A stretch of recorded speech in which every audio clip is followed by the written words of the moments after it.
j'attends des gens qui regardent ce film, en fait, c'est de nous aider à trouver une solution.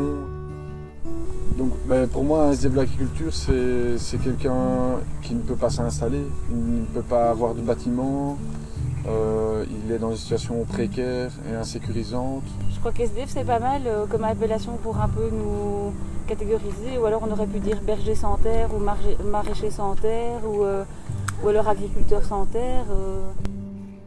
La ferme s'appelle Le Jardin est ouvert parce qu'initialement on souhaitait avoir un concept relativement participatif qui s'inspire des CSA, notamment aux États-Unis, donc l'agriculture supportée par la communauté. On travaille sur un peu plus de 3 hectares.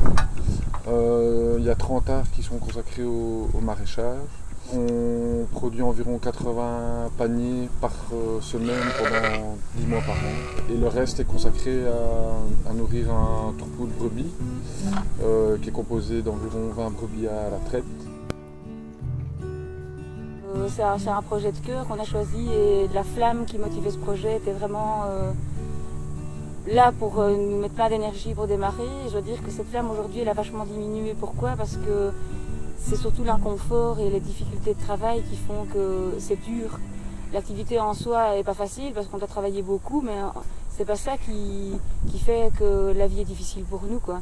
C'est vraiment le fait qu'il y ait ces conditions, voilà, pas d'eau, pas d'électricité, qu'on ne soit pas à côté de nos animaux, le fait qu'on doit faire toujours tout avec 3 bouts de ficelle parce qu'on ne peut pas s'installer, donc investir le lieu sur du long terme.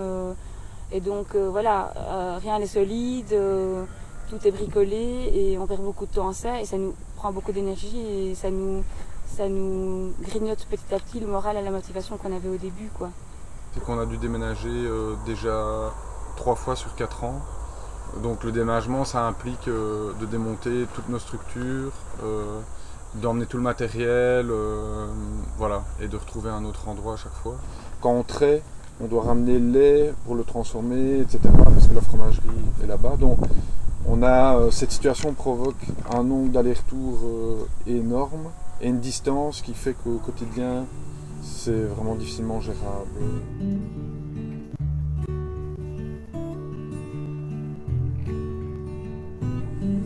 Donc ce que j'attends des gens qui regardent cette vidéo, c'est de nous permettre d'avoir accès à ce foncier, à une situation sécurisée où on a un outil de production qui est fonctionnel et qui nous permet de travailler dans des conditions dignes, quoi.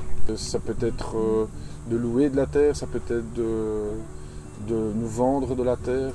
Donc c'est pas une question de charité, c'est juste une question si des gens connaissent dans leur réseau, dans leur situation propre, une opportunité pour nous de s'installer dans la durée, voilà, c'est ça qu'on cherche, quoi. Si on veut vivre autrement et vraiment avoir une agriculture et donc une alimentation de qualité, il faut tous se mobiliser pour voilà, se rendre compte que derrière ça, il y a un enjeu, quoi. Que les jeunes agriculteurs qui ont envie de faire autrement, avec des valeurs profondes, etc., n'ont pas la possibilité aujourd'hui de s'exprimer sur une surface agricole.